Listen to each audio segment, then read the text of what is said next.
10 juin 2020, 25e tutoriel JavaScript. On va se faire un petit sudoku.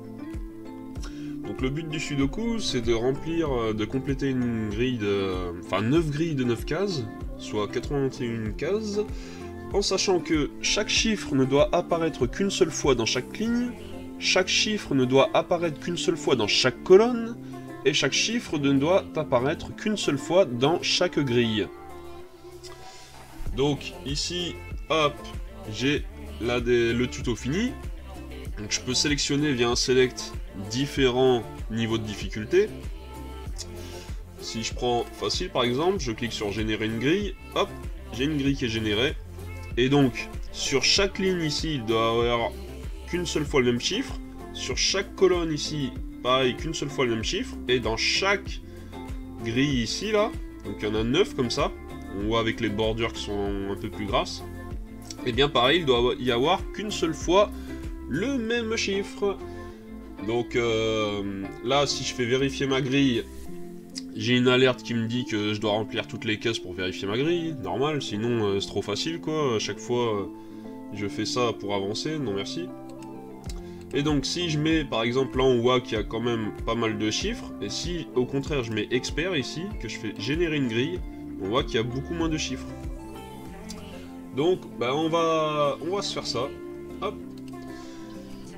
Donc au niveau de la structure, ici donc il va te falloir donc un fichier app.css si tu suis mon tuto comme moi, un fichier JavaScript ici avec l'attribut dfr qui va contenir la classe sudoku, et un fichier juste en dessous, donc pareil avec l'attribut dfr qui contiendra donc app.js, donc l'instance de cette classe.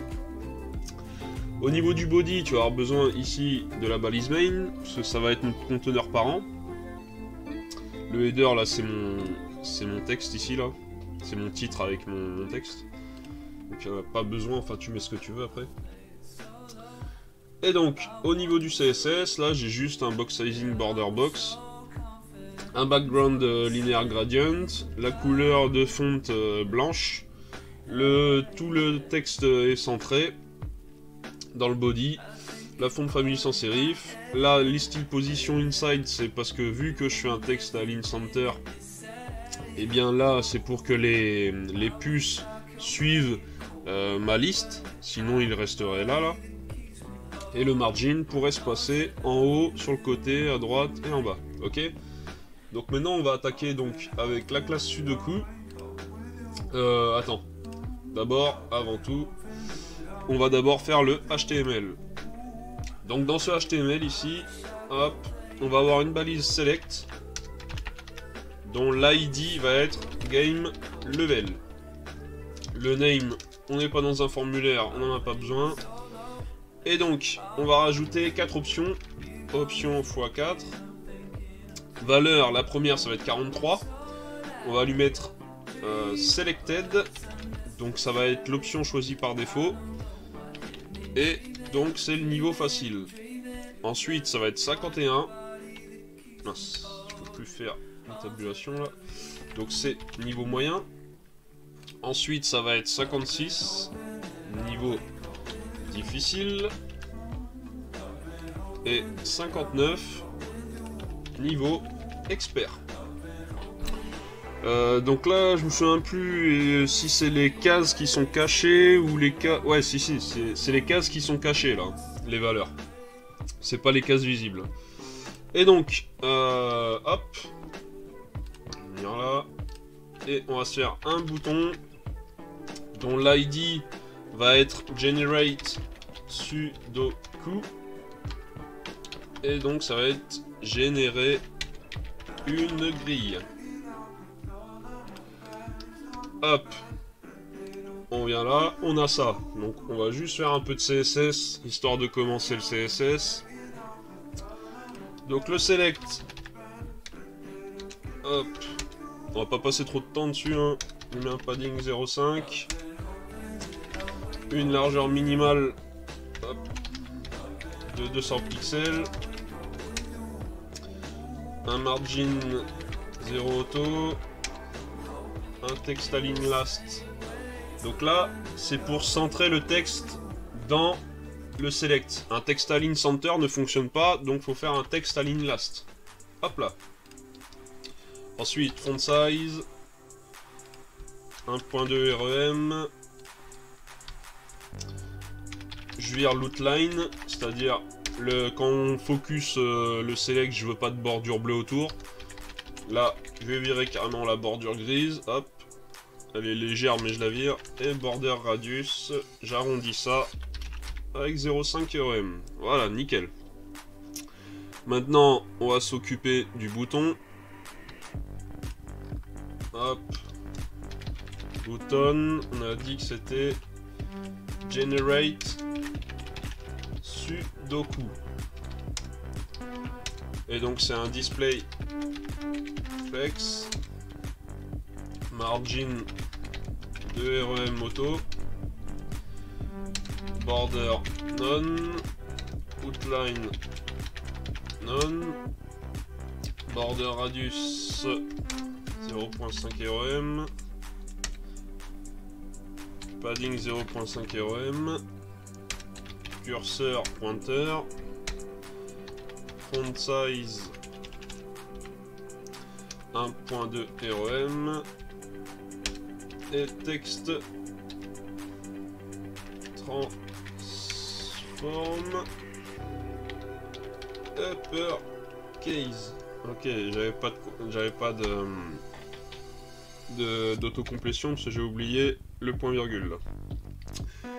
Et donc voilà, et après je me rajoute ici à part le background color là, parce que ça va être commun à mes trois boutons sauf le background color. Donc background color ici, je vais mettre fire brick. Voilà, donc là on est bon, on a notre CSS de base pour ceci. Donc maintenant on va aller dans notre classe Sudoku. Hop, je m'y rends. Et donc classe Sudoku constructor. On va lui passer un objet qui aura donc deux propriétés là.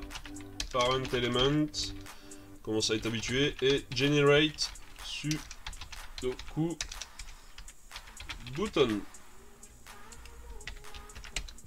Ah putain, bon attends.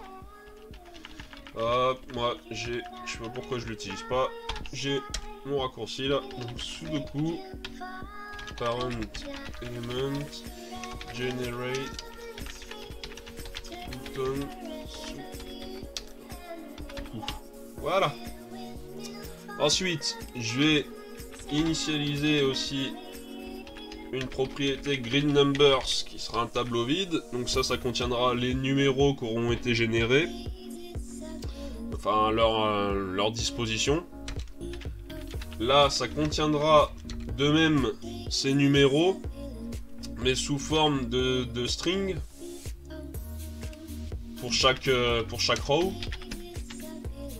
Enfin, on verra ça par la suite. Donc un tableau également et une méthode init. Tac. Donc je vais la déclarer tout de suite. Tac. Et je vais laisser vide là. Donc ce qu'on va faire, on va aller direct dans app.js, créer une instance de cette classe. Donc new Sudoku.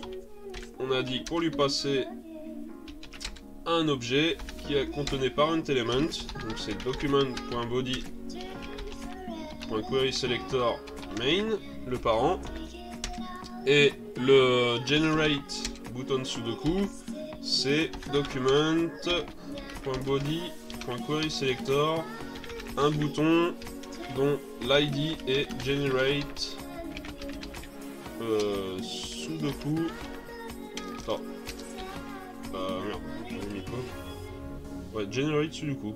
Hop. Tac. Voilà. Donc là, notre fichier app.js, tu te mets pause, tu te copies ça, parce qu'on n'y reviendra plus. Tac. Le HTML là, on n'a plus besoin. Et donc, maintenant, on va pouvoir faire this.generate button Sudoku .addEventListener. Donc on va écouter le clic de ce bouton et on va lancer cette fonction fléchée. Donc ici on va faire 10.gridStringNumbers. Ça va être le résultat que va retourner cette fonction. Donc elle va faire quelque chose, cette fonction. Generate grid numbers.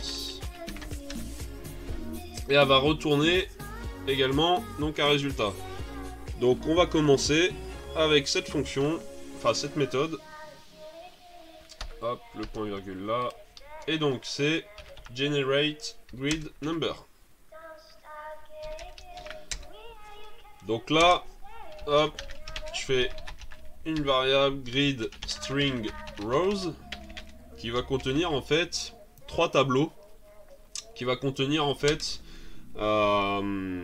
est-ce que j'ai toujours la démo? Non, j'ai plus. Enfin...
je peux faire pareil là, console table peut-être, de grid string rows .flat. Donc flat c'est une méthode ES10 là, et en fait il prend, mais putain pourquoi, qu'est-ce qui se passe là? J'ai oublié.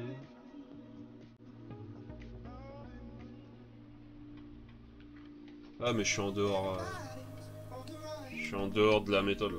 Hop, j'ai pas fait gaffe. Et donc en fait flat va m'aplatir en fait ce tableau là pour m'en constituer un seul. Et ici en paramètres là tu peux lui passer la profondeur en fait. Mais là vu que c'est juste à un niveau, il n'y a pas de souci quoi. J'ai pas besoin de mettre de profondeur là. Et donc on va aller voir ça. Donc je suis là, j'ouvre la console, je clique sur générer une grille et paf, mince là je suis dans la démo. Donc là, je viens là, je clique sur générer une grille. Qu'est-ce que tu peux voir? À la base, mon grid string rows, c'est un tableau qui contient 3 autres tableaux, qui contient chacun une string, ok? Et là, quand je fais flat, j'obtiens un seul tableau, qui contient donc 9 rows, et les 9 rows donc ont une string avec les 9 numéros. Donc au total, tu vois ici que ça fait 81 numéros. Donc c'est exactement ce qu'on veut. Donc, hop, je te mets ça en log. Et du coup, ce qu'on va se faire, nous, on va retourner return grid string rows.map. Donc on va mapper sur le contenu, donc sur les 3 tableaux là. Donc on va appeler ça grid string array. Et on va appeler une méthode qu'on va créer, donc qui s'appellera shuffle, à laquelle on va passer le grid string array, mais une copie de celui-ci. On va faire une copie. Et du coup, l'ensemble, on va appliquer flat. Hop. Et du coup, il nous faut créer donc cette fonction, cette méthode shuffle là. Et là, pareil, donc shuffle qui prend l'array en paramètre. Et là, si tu as déjà suivi un de mes précédents tutos, donc on va utiliser l'algo de Fisher-Yates ou de Durstenfeld, je sais plus lequel, vu qu'il y en a un qui est modifié. Bref, là tu te prends pas la tête, tu fais pause, tu te copies tout ça, et on reprend. Alors, hop, on a notre méthode shuffle, donc on va pouvoir retourner ça. Donc maintenant, si on vient, hop, ici. D'ailleurs, attends, generate grid numbers. Je reviens dans mon code. Pourquoi en fait je fais ça? Je pourrais faire ça en fait, tout simplement. Ce que je vais faire, attends. Hop. Je vais le faire plutôt là. Donc en fait, au lieu de return,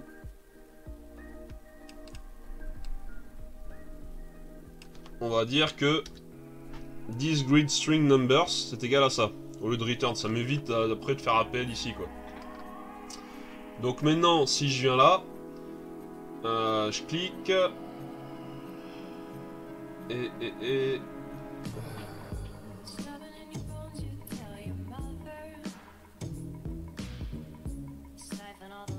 ben là, j'appelle juste this.generate grid numbers. Voilà. Donc au lieu de faire le égal là, je le fais là, parce que je return rien. J'ai pas besoin. Ce que je veux, c'est remplir cette propriété là. Et du coup, maintenant, je peux faire console log.this.grid string numbers.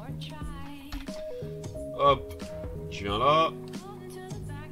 Tu fais générer une grille. Et là, qu'est-ce que tu peux voir? J'ai mes 9 rows avec les 9 strings. Donc si j'actualise, générer une grille. Donc là on voit 1, 7, 4 par exemple, 5, 8, 2. Et là on voit 4, 1, 7, 2, 5, 8. Donc on voit que ça a été mélangé. Après on peut parfaire encore le mélange. Là je me suis pas pris la tête plus que ça. Mais tu peux également après mélanger. Donc là c'est mélangé à l'intérieur de chaque tableau. Et après tu peux basculer aussi l'ordre des tableaux. Il n'y aura aucune incidence. Tant que tu bascules en fait l'index là, par exemple le 3 passe en 1, le 1 passe en 2. Tu vois, tu peux faire ce mélange là en plus pour que ça soit encore plus qu'il y ait encore plus de mélange. Là ici bon j'ai fait simple. Ça nous permet déjà de jouer un peu. Et donc là on est bon. On ferme cette méthode. Là, on n'a plus besoin du log ici. Je le mets comme ça. D'ailleurs, on peut se faire un table. Et donc, hop, on va appeler la méthode thisGenerateGrid maintenant. Pour générer la grille. Hop. Donc, on va créer cette méthode là. GenerateGrid. Et donc, moi, je vais réduire mon code. Hop, pour me retrouver. Et donc, là, je vais créer donc un élément table.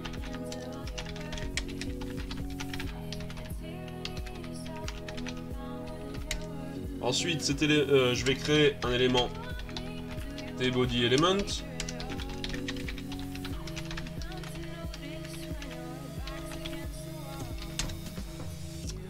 Ensuite, TableElement, je vais lui filer comme enfant TBodyElement. Et du coup, this Donc ici, à chaque fois que je vais appeler generate grid, en fait, les numéros qui sont contenus dans grid numbers, je vais les remettre à 0. Donc this grid numbers length égale 0. Ensuite ici, je vais me faire une boucle for, toute simple. Donc au lieu d'utiliser l'incrémenteur là, i, je vais l'appeler row, parce que c'est des rows qu'il est question. Tant que, donc row égale 0, row inférieur à 9, row plus plus. C'est exactement pareil que mettre un i, il n'y a rien qui change. Ensuite, donc pour chaque row, ben, je vais créer un tbody row element.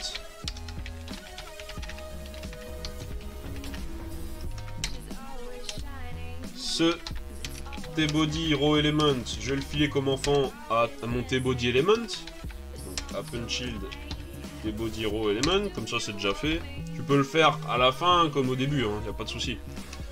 Et donc du coup, ici je vais refaire une boucle for. Et je vais appeler ça row cases. Donc en gros, chaque case de chaque row. Donc pareil, 0, et on sait qu'il y en a 9 cases, donc exactement pareil, 9. Et row cases plus plus. Hop. Et donc, hop, là ce qu'on va se faire, c'est qu'on va se créer donc une cellule à chaque fois, donc td element, parce qu'on est dans un tbody, donc des cellules td. Donc document, hop, je vais sauter une ligne, document.createElement td, td_element.textContent, ça va être 10.gridNumbers. On va choper l'index de la row et enfin l'index de row cases. Donc du coup, on chope le numéro en question. Pour rappel, grid numbers.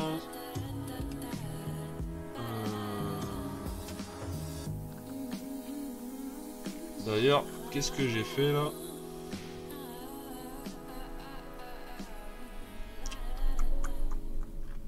Les green number, il contient quoi en fait à ce moment-là? Je me demande ce que j'ai fait là. Cela c'est grid string numbers que j'ai.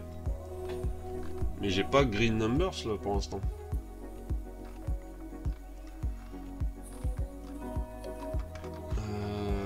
Je regarde juste mon code.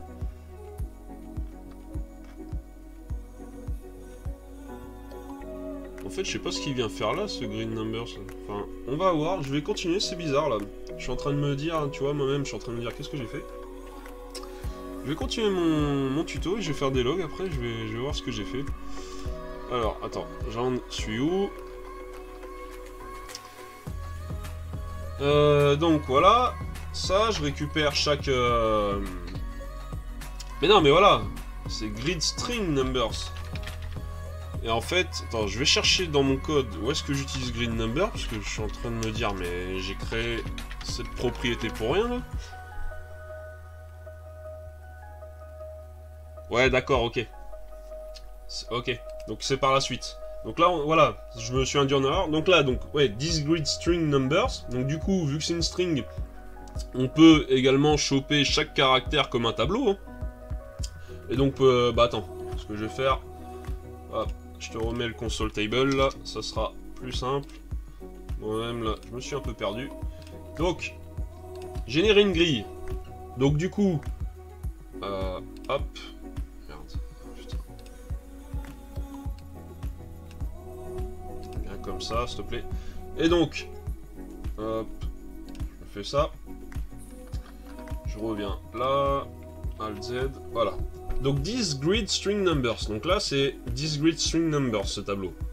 Eh bien à chaque fois on va choper la row en question, donc là on boucle, on est dans celle-ci, et à chaque fois row cases, eh bien on va choper à chaque tour de boucle, de la seconde boucle là, parce que c'est des boucles imbriquées, on va choper chaque caractère, tout simplement.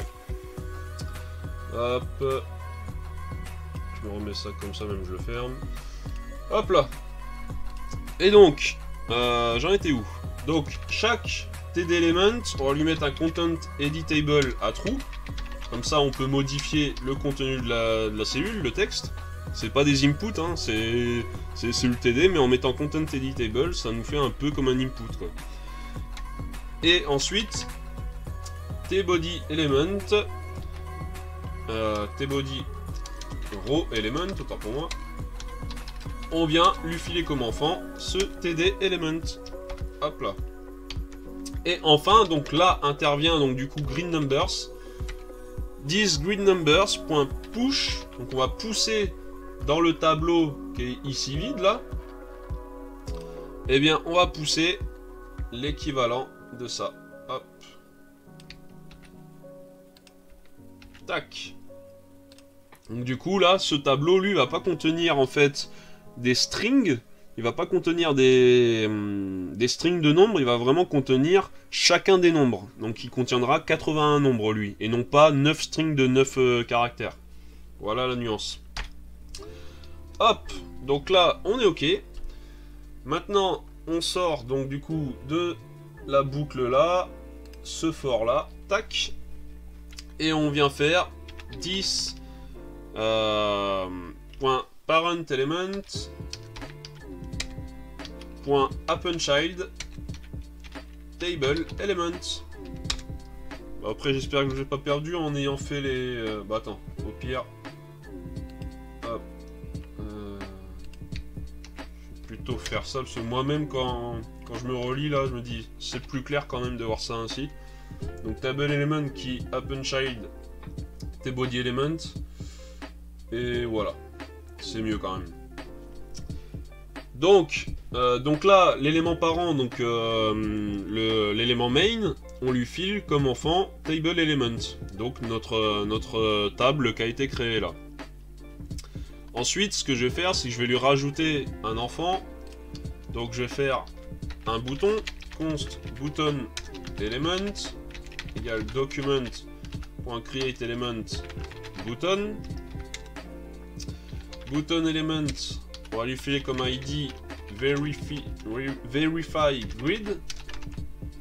Mais pour rappel, ça va être possible uniquement quand l'utilisateur aura rempli toutes les valeurs.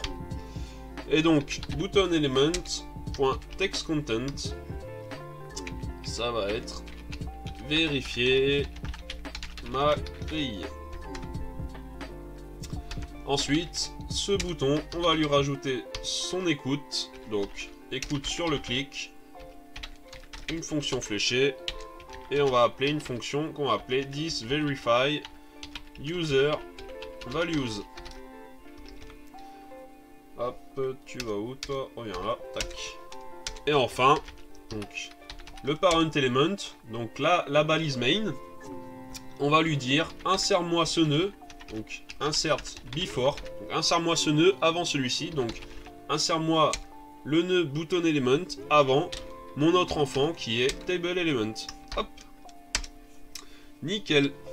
Donc là je vais juste déclarer, hop, donc j'ai dit que j'avais verify user values, mais j'ai une autre fonction à rajouter parce que là vu que je fais des appendChild, il va falloir en fait que je supprime, à chaque fois que je génère une grille, que je supprime l'élément table et le bouton. Donc ici, je vais faire appel à une méthode que je vais créer, remove table and verification button if exist. Et du coup, hop, je vais choper ça, je la crée avant, je respecte l'ordre d'appel. Et donc maintenant je vais passer là dedans. Donc si document.body.contains document.body.querySelector table, s'il contient une table, alors supprime-moi cette table. Ok, comme ça j'ai pas de duplication. Mais maintenant, toujours dans cette même condition. Il est pas forcément... j'ai pas forcément de bouton vérifier la grille.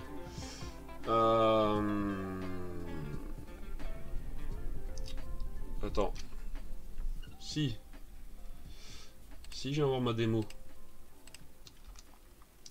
je génère la grille. Si, j'ai forcément le bouton. Pourquoi j'ai fait ça? Il doit y avoir une explication. Pour l'instant, je vais...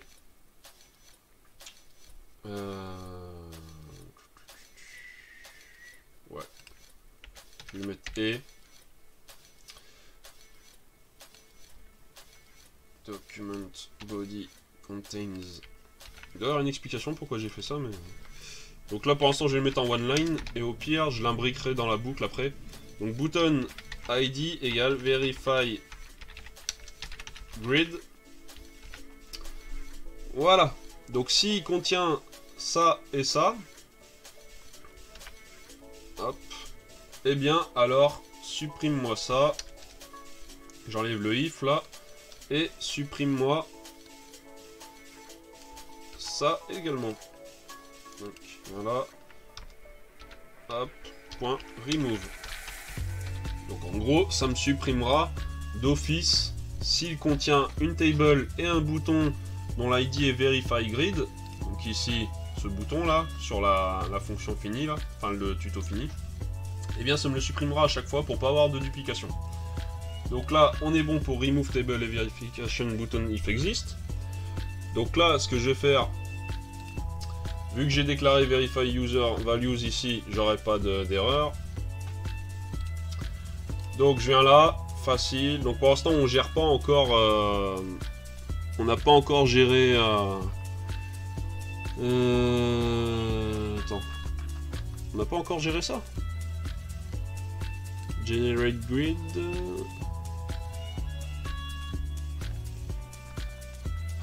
Je regarde juste à quel moment je prends chauffage, generate grid. Donc la grille, ok, on la génère. Generate grid numbers.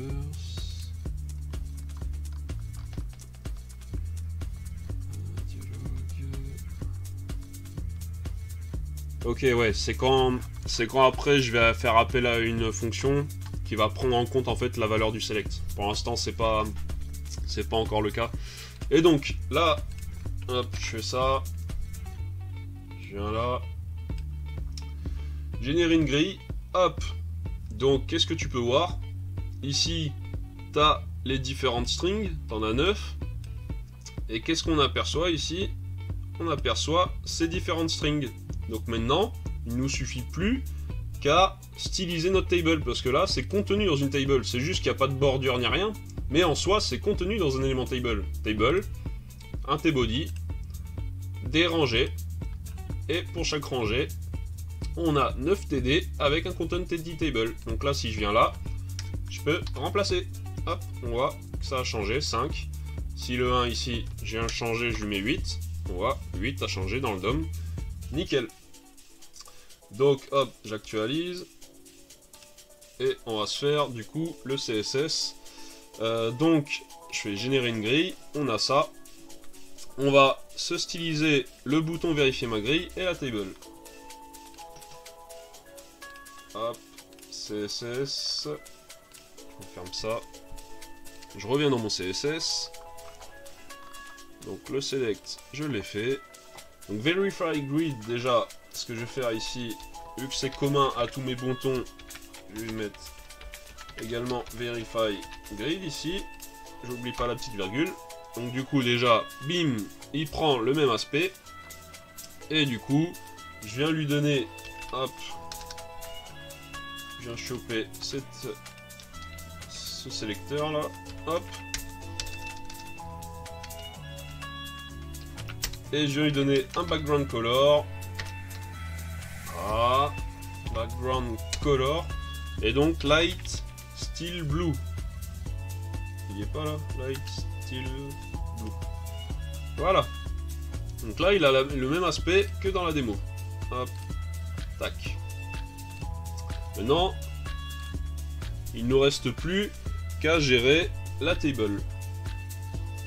Tac, tac. C'est là que je le fais. Ça, je le ferme, ça, je le ferme. Hop. Ça, c'est bon, je le ferme également. Donc là, pareil. Tac. Et donc, ma table, je vais commencer à la cible, par la cibler L.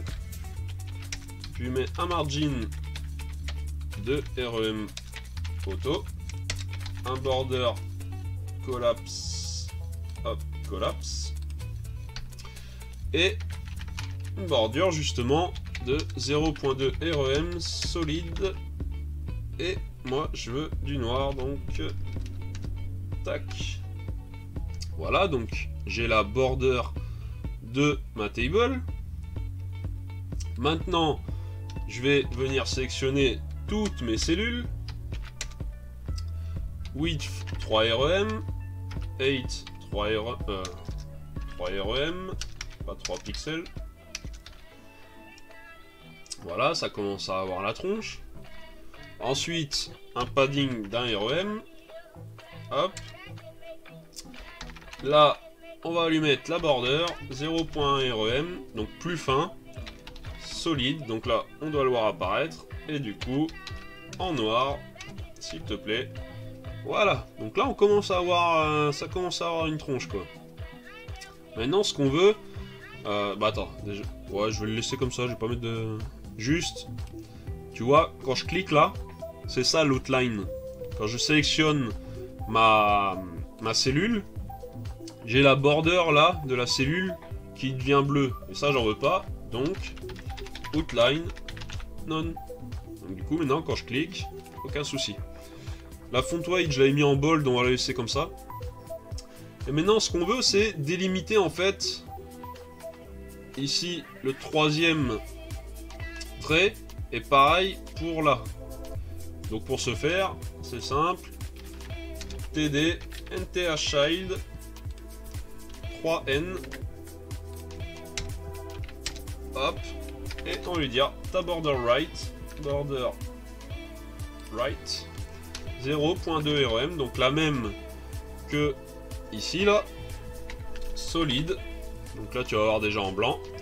Et on le veut en noir. Bim. Donc déjà maintenant on a notre carré sur sa droite qui est séparé.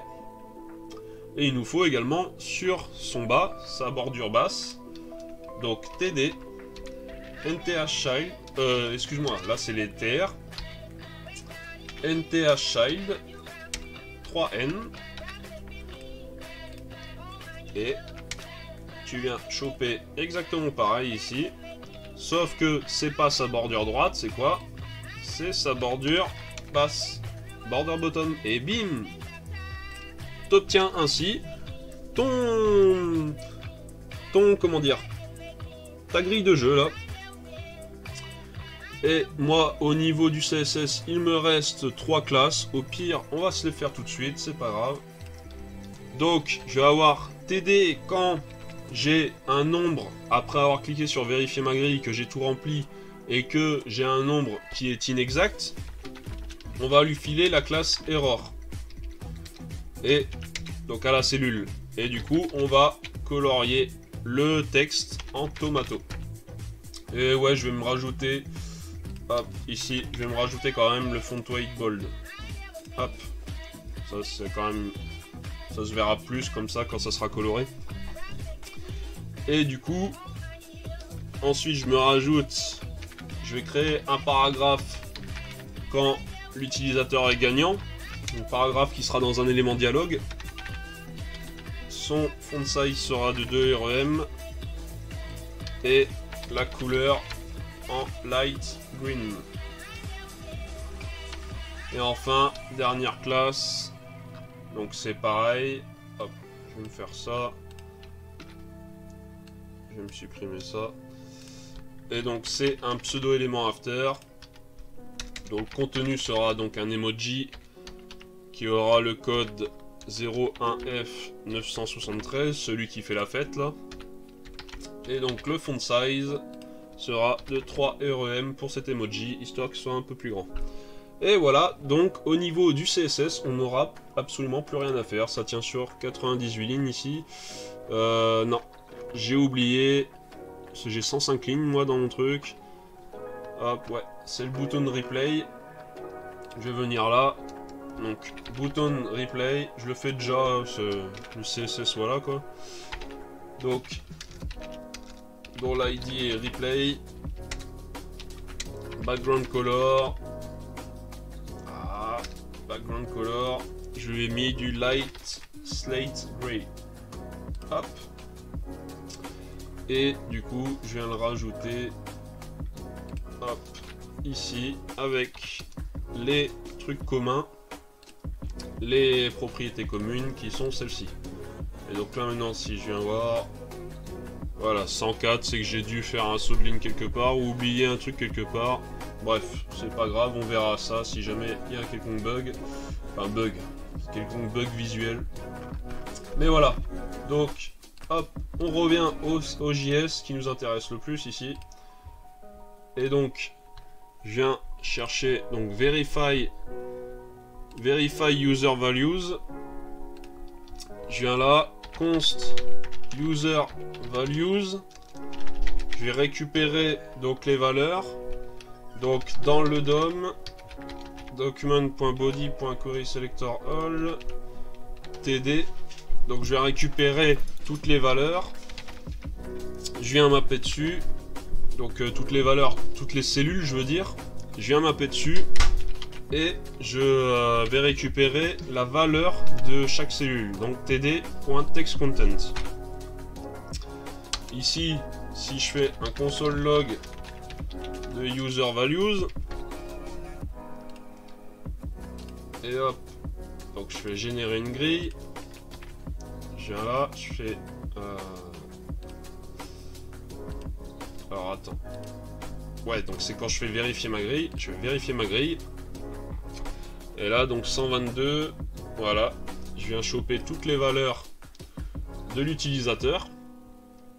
Et à ce moment-là, ce que je peux faire également, je peux faire console.log 10.gridNumbers. Et donc, je vais générer une grille. J'efface ça. Vérifier ma grille. Et là, tu vois, donc, en premier lieu, c'est toutes les valeurs qui seront remplies là, dans le DOM, dans la grille. Et ça, c'est les valeurs du sudoku. D'ailleurs, il y a un problème là.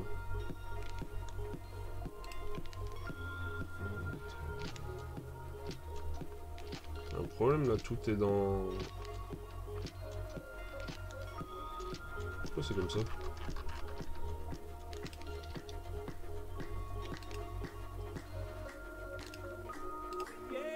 Ah, je préfère.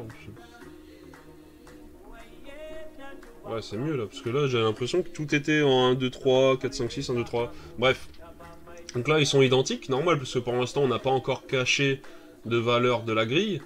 Mais en gros, après on comparera en fait les valeurs récupérées ici dans la grille avec les valeurs qui sont contenues dans gridNumbers, qui sont donc les numéros qui ont été générés là, comme ça, mais non cachés. Bref, la solution quoi. Et donc, hop. Je vais me faire ça. Et du coup, if user values.length est égal à 0, donc c'est-à-dire s'il n'y a aucune valeur dans la grille, ce qui est peu probable, hein, mais on le met quand même, ou que user values, hop, je vais venir là plutôt, ou que user values après un passage par la méthode filter, qui ici en faisant user value, donc chaque valeur qu'on la retourne, et en passant en fait par la méthode filter, ça va me retirer toutes les valeurs falsy, c'est-à-dire s'il y a des zéros de rentrée, ou si, donc là dans le cas de ces utilisateurs, s'il y a des zéros de rentrée, ou si il n'y a rien de rentrée, donc une chaîne vide, eh bien c'est considéré comme une valeur falsy. Donc du coup ça va me les retirer ces valeurs de ce tableau qui va être renvoyé par cette fonction. Et du coup, on va choper la longueur de ce tableau renvoyé. Et si c'est pas égal à la longueur du tableau thisGridNumbers.length, alors ça veut dire qu'on n'est pas bon. Ça veut dire que l'utilisateur n'a pas rempli toutes les cases du sudoku avec des valeurs. C'est-à-dire avec des valeurs autres que 0. Donc c'est soit l'utilisateur a laissé des cases vides, soit il a rempli des cases avec des valeurs falsy, donc 0. Et après on parle pas de true, false, parce que le gars va pas mettre null, undefined, enfin il peut pas quoi. Ça reste de la string. Et donc, du coup, on va balancer une alerte. Veuillez remplir toutes les cases pour vérifier votre grille. Ok, et on return. Donc du coup, on va venir tester ça. Hop, je viens là, je fais générer une grille. Bon attends, là faut que je me l'enlève le truc là, 16, en ligne 16, c'est chiant maintenant. J'ai oublié de l'enlever. Hop, le commenter. Et donc, je viens générer une grille. J'ai la grille. Là, tout est rempli. Il n'y a pas de valeur 0 et tout est rempli correctement. Donc, je vais vérifier ma grille. J'ai plus de console log. Je vais me mettre un log parce que histoire qu'ils me le disent. Je vais me le mettre après. Hop. Donc là, console log. Coucou, je suis en ligne 130. Ok. Donc je viens là, je génère une grille, je fais vérifier ma grille, on voit coucou, je suis en ligne 130. En effet, sudoku JS 130. Par contre, si je viens ici supprimer une valeur et que je fais vérifier ma grille, on voit veuillez remplir toutes les cases pour vérifier votre grille. Pas de souci. Ok. Et si je mets 0, je vais vérifier ma grille. Ah, non, ça passe, tu vois. C'est pas considéré comme une valeur falsy ici. Ah oui, mais c'est le nombre. C'est le nombre 0 qui est considéré comme falsy. C'est pas la string 0. Bon, bref, après, voilà, l'utilisateur, si on va pas aller jusque-là, quoi, dans les vérifications non plus, l'utilisateur, il est un peu gogol s'il te met 0 alors que c'est des chiffres compris entre 1 et 9, quoi. Bref, sinon tu peux te faire cette vérification, par exemple, hein. Voilà, donc on a vu que si l'utilisateur ne remplit pas toutes les cases, hop, vérifier ma grille, il se prend l'alerte et rien ne se passe. Tac. Et donc, on continue. On va faire hop, if user values.toString. Donc on... Attends, après je vais mettre le console log. Est égal à 10.gridNumbers.toString. Alors, on fait ça. Sinon, je vais me placer un else. Sinon, on fera ça. Donc là, je vais commencer déjà hop, par log console log userValues.toString et console log 10.gridNumbers.toString. Et donc, on vient là. Je vais générer une grille, vérifier ma grille. Qu'est-ce que tu vois? En fait, c'est le tableau qu'on a utilisé la méthode toString. Donc chaque tableau étant considéré comme un objet, on peut lui appliquer la méthode toString. Et on voit ici donc les valeurs du tableau qui ont été converties en une seule string. Et après, bah, il n'y a plus qu'à comparer les deux strings. Donc c'est super facile du coup. D'où le égal ici. Et donc, si c'est égal, eh bien qu'est-ce qu'on va faire? On va se créer... Donc ça veut dire que l'utilisateur en fait a saisi les mêmes valeurs que la solution. Donc on va se créer... Hop, je vais venir là. Const dialog element égale document.createElement dialog. Tac. Ensuite const paragraphe element égale document.createElement, un paragraphe. Ce paragraphe, on va lui donner comme ID winner pour la classe CSS, enfin pour appliquer le style CSS. Et comme contenu textuel, on va lui mettre félicitations, tu as gagné. Ensuite, je vais créer un bouton, const button element égale document.createElement button. On va lui donner comme ID replay, pareil pour le style CSS. Ah, on revient là. On va lui donner comme contenu textuel rejouer. On va lui mettre une écoute sur l'événement clic. On va lancer cette fonction fléchée qui va, en fait, si on clique le bouton rejouer, on va fermer l'élément modal dialogue là. Donc c'est un élément HTML. Et on va simuler un clic sur le bouton generate sudoku button, donc la méthode click. Ensuite on va faire dialogue element, on va lui filer le paragraphe et le bouton. Donc ici je vais pas utiliser append_child mais append, parce que c'est vrai que j'ai tendance à tout le temps utiliser append_child, mais ça me fait faire de la répétition de lignes. Donc du coup, hop, j'ai mon paragraphe en premier lieu, puis le bouton. Donc paragraphe element et button element. Donc ça me permet de faire en une ligne au lieu de deux. Par contre, append, au niveau de la compatibilité, c'est pas compatible avec tout. Tandis que append_child, lui, il est compatible avec absolument tous les navigateurs. Contrairement à append, je crois que c'est Internet Explorer qui est pas compatible. Et sinon, il faut que, par exemple, Chrome soit, je crois, en version 59 mini, enfin un truc du genre. Enfin, après, il faut vérifier les compatibilités.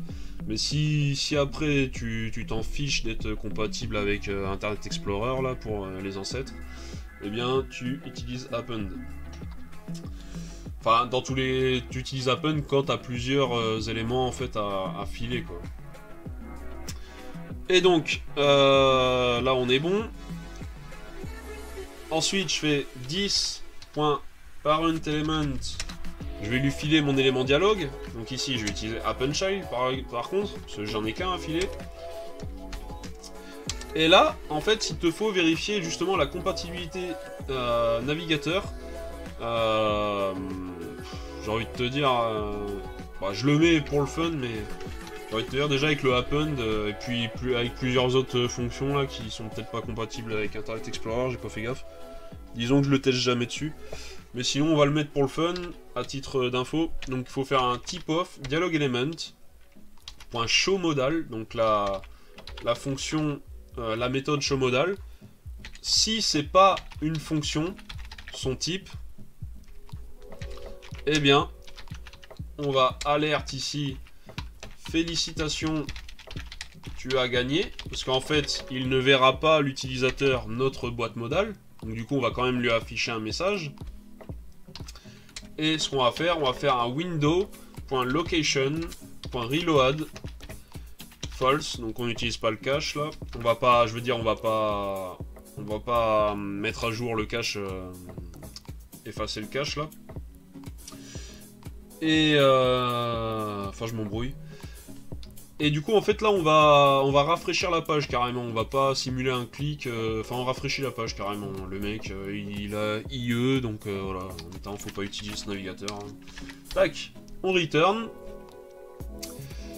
Et donc en dessous, donc ça c'est seulement si du coup c'est pas compatible avec son navigateur. Mais sinon si c'est compatible ici, on fait dialogue element.showModal. Hop. Donc on affiche en fait la modale, l'élément dialogue. Donc, vu que là on fait un return, il n'y a pas de souci. Ensuite, on va passer dans le else. Sinon, si les valeurs de l'utilisateur ne sont pas exactement pareilles que les valeurs de la solution, alors on va de nouveau faire un spread operator pour récupérer tous nos éléments TD. Hop. On va boucler dessus. On récupère la cellule ainsi que son index. Fonction fléchée. On met une écoute de type input sur la cellule. Hop, ici, fonction fléchée. Et donc, la cellule qui aura été modifiée via ses utilisateurs, voire copier-coller. Donc, event target. Eh bien, on va lui rajouter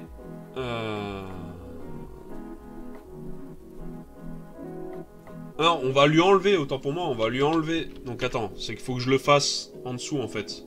Je me suis trompé dans le sens là. Donc remove error. Hop, et en fait, c'est, j'aurais dû le faire plutôt comme ça. Et donc si 10.grid number a l'index, donc c'est-à-dire le nombre de la solution à l'index, donc c'est-à-dire que ça, là quand on va cliquer, on va choper la cellule ainsi que son index qui sera identique, du coup vu qu'il y a 81 cellules, ça sera identique en fait à l'index de ce nombre dans le tableau grid numbers. Donc du coup là on a la même valeur que la cellule cliquée, et donc du coup si c'est pas égal à justement cette valeur là de la cellule, donc cell.textContent, eh bien la cellule, on va faire quoi? On va lui rajouter une classe list. On va lui rajouter une classe qui s'appellera error. Et error, si tu te souviens, dans le CSS, ça colorait donc le texte en tomato, donc c'est-à-dire en rouge tomate. Enfin, un rouge tomate, ouais, rouge tomate pas mûr. Et donc, sinon, enfin c'est pas sinon, c'est que en fait on va ajouter sur chaque cellule une écoute. Et d'ailleurs, ouais, de toute façon il n'y a pas de souci, ce verify user, ça sera que quand tout est rempli. Parce que je me disais sinon ouais on va rajouter à chaque fois cette écoute d'événements, mais bon c'est pas grave, là il n'y aura pas trop d'ajouts de cette écoute, bref. Sinon il faudra peut-être le faire autrement. Bon, on va laisser comme ça. Mais sinon, en gros, l'idée là, c'est que du coup, si l'utilisateur... donc, admettons que la cellule... Hop, je fais ça. Admettons que là, c'était pas la bonne valeur. Donc, du coup, le 6 va être en rouge. Mais là, le but de cet event listener là, sur input, c'est de supprimer cette couleur rouge si jamais il fait ça, en fait. Hop, il a supprimé, il tape autre chose. On veut pas que... la valeur qu'il a tapée après soit rouge également. On veut qu'elle redevienne blanche et que s'il fait vérifier ma grille et que c'est pas bon, ben que ça redevienne rouge. Sinon, si c'est bon, ben que ça reste blanc. Voilà l'idée. Et donc, tac tac tac. Donc là, on est bon. Donc maintenant, on peut venir tester d'ailleurs. Je vais faire générer une grille. Je vais vérifier ma grille. Donc en 165, j'ai un problème.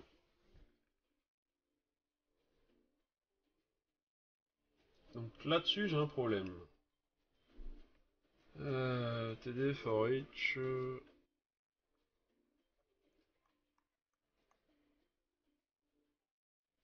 Qu'est-ce qui lui va pas?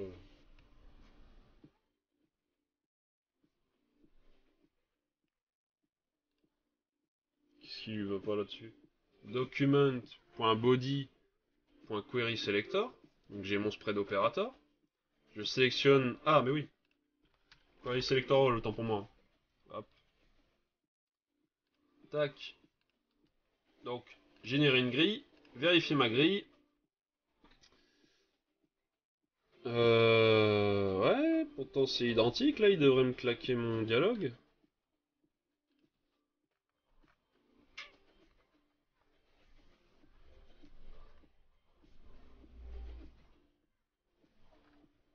Alors, je regarde ce que j'ai fait. Donc je crée un élément dialogue. Je crée un élément paragraphe. Ce paragraphe, je lui donne un ID, winner, je lui donne un text return, bref, il est là. Ensuite, je crée un bouton element. Si je clique sur cet element, je ferme la... Enfin, si je clique sur ce bouton, je ferme l'élément dialogue. Et je relance une partie. Mais là, qu'est-ce qui se passe? Dialogue element, tac.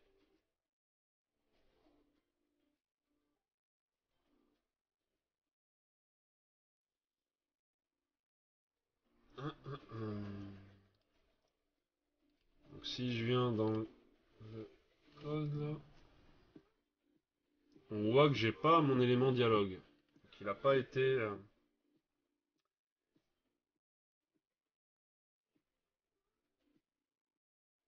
il n'a pas été filé là. Donc si je mets...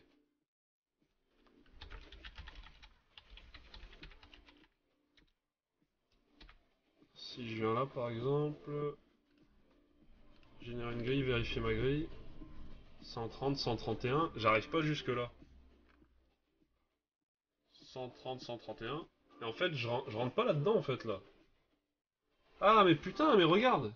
Tout string, mais hop. Avec les parenthèses, ça ira mieux. J'avais pas mis de parenthèses là. Forcément, c'était pas strictement égal ici.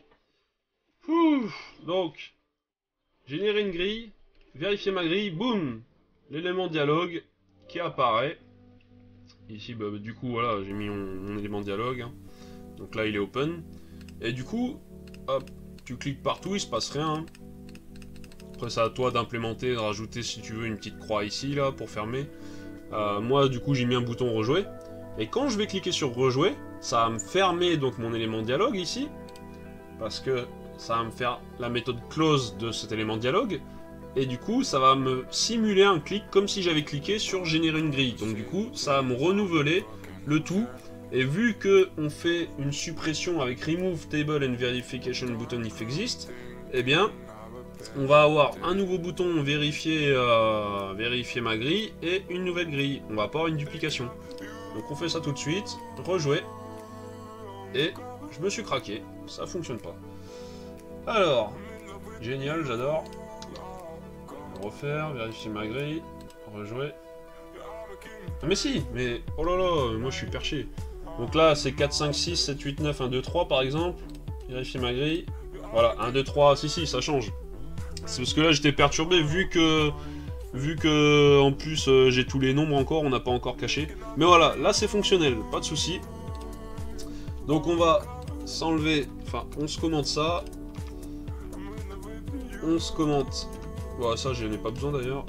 C'était juste pour savoir où ça se viandait. Et du coup, donc verify user values, on est bon. Donc moi dans mon code, je viens là.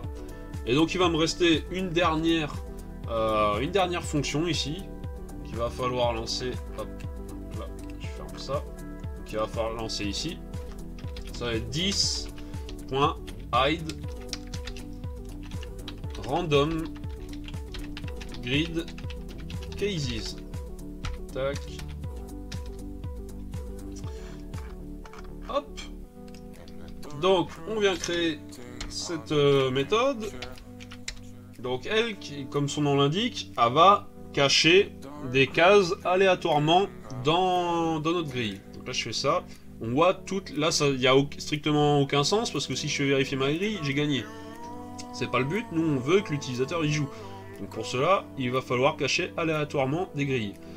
Et des cases. Et dans le index.html, on a fait un select ici qui nous permet de sélectionner en fait le niveau de difficulté. Et donc ici tu as des valeurs 43, 51, 56, 59. Et en fait ces valeurs correspondent aux cases, au nombre de cases qu'on va cacher. Donc si tu me suis maintenant, hop, on vient là. Donc qu'est-ce qu'il va falloir faire? Il va falloir récupérer la valeur de ce select. Donc d'abord, on va récupérer notre élément level select là. Donc c'est document.body.querySelector. Hop, ici, on en a qu'un. Donc c'est l'élément select. Sinon, faut lui mettre des ID et tout si t'as plusieurs selects dans ta page et tout. Moi pour les démos à chaque fois je me retrouve quasiment toujours avec un seul élément de chaque, donc je peux sélectionner direct par le tag name. Et donc ensuite, le level, const level, c'est égal à quoi? C'est égal à level select.options.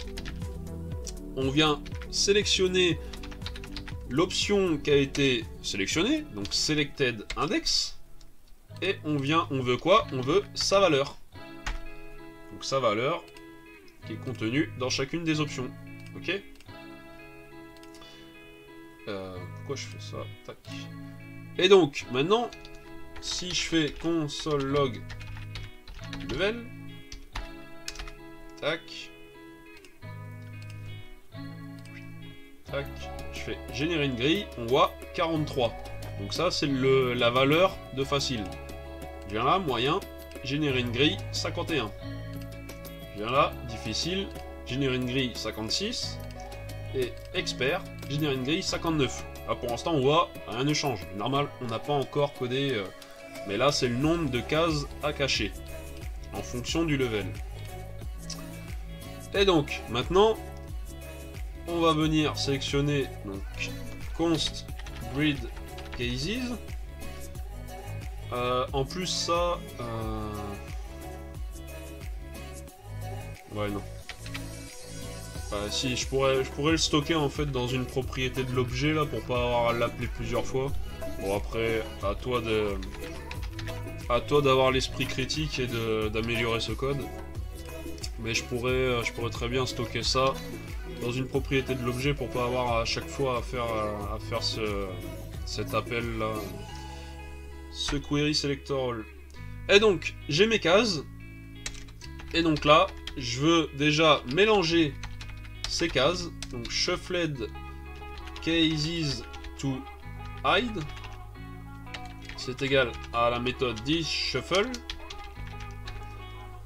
grid cases. Donc là je les mélange, et ici je vais me faire une boucle let, une boucle for, excuse-moi, donc let i égale 0. Oh, je peux l'appeler let case. Je vais mettre... Ouais, donc je vais laisser i égale 0, i est inférieur à level, i plus. Et là, qu'est-ce que je viens faire? Je viens choper, donc shuffled cases to hide, donc c'est mon tableau, je viens choper i, donc ça va aller de 0 jusqu'à level -1 quoi. Et text content, on va le remplacer mais par que dalle, par rien.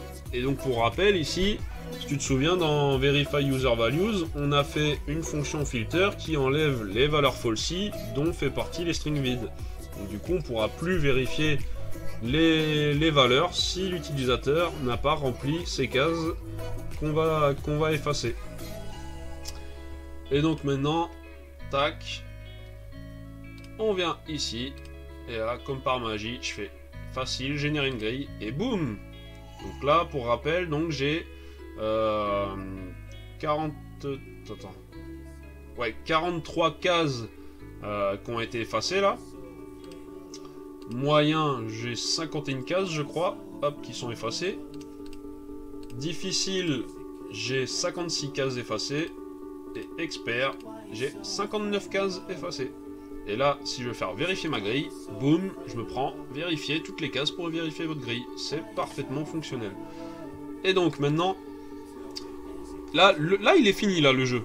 Moi ce que je vais me faire, je vais me créer une petite dernière méthode là pour pouvoir m'aider à terminer le jeu facilement. Je vais me payer le luxe de faire un niveau expert là du coup, mais en trichant. Donc du coup je vais me faire une méthode chunkarray ici qui va prendre le tableau et chunk size. Donc en fait c'est que ça va me séparer en fait la solution en 9 lignes. Et je vais me retourner un nouveau tableau. Donc là je t'explique par étapes. Là je fais un mat sale. Donc mat sale ça m'arrondit à l'entier supérieur le plus proche. Enfin, en gros, soit c'est la valeur est ronde, donc ça me renvoie le nombre, soit genre je suis à 0,9, ça va me renvoyer 1 par exemple. Et donc je prends array sa length divisé par le nombre de chunks. Donc, enfin, par la taille du chunk. Donc ici ça va être 9. Donc ça va me faire 80 divisé par 9. Bon, ici j'aurais pu mettre directement en fait 9 quoi. Mais c'est histoire de faire une fonction là, que si jamais ça devait changer, ben, c'est réutilisable après cette fonction. C'est le but du tuto, c'est de te montrer des trucs que tu peux réutiliser après quoi. Bref. Donc ensuite, ici je fais fill. Donc ici en fait, à ce stade là, je vais avoir un tableau avec 9 valeurs undefined ici. Donc ensuite je viens chaîner, je fais un map. Ici, bon, je mets la valeur, je mets le underscore pour n'importe quoi, enfin, genre, j'en ai pas besoin, quoi. Et je prends l'index, en deuxième paramètre. Ensuite, je fais un array slice. Donc, je viens faire une copie du tableau qui est passé en paramètre. Et ici, hop, donc, index fois chunk size. Virgule. Donc le premier, tu coupe-moi à partir de cet index-là, qui est calculé de la sorte, et jusqu'à index fois chunk size plus chunk size. Donc tu vas aller me couper de là jusqu'à là mon tableau. Donc du coup ça va faire 0 à 8, 8 vu que c'est exclu, donc après ça va me faire 8 à... 8 plus 9, 17, donc 8... Enfin bref, t'as compris le délire quoi. Et du coup, je le mets tout string. Je le veux sous forme... Je le veux pas, en fait, je veux pas un tableau... Attends.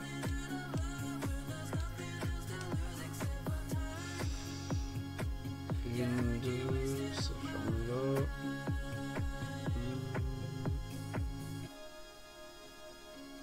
Hop. Tac, ok. Et donc, moi je veux pas plusieurs tableaux de 9 caractères, je veux une string quoi, pour que ça soit plus lisible pour moi. Donc je me le mets sous tout string. Et du coup, donc j'ai dit, donc array et chunk size. Bon attends, je vais me le copier là, hop. Et je viens ici, m'appeler ça. Donc array, donc... attends... Je remonte. Ouais, c'est green numbers. 10.green numbers. On aurait. Donc.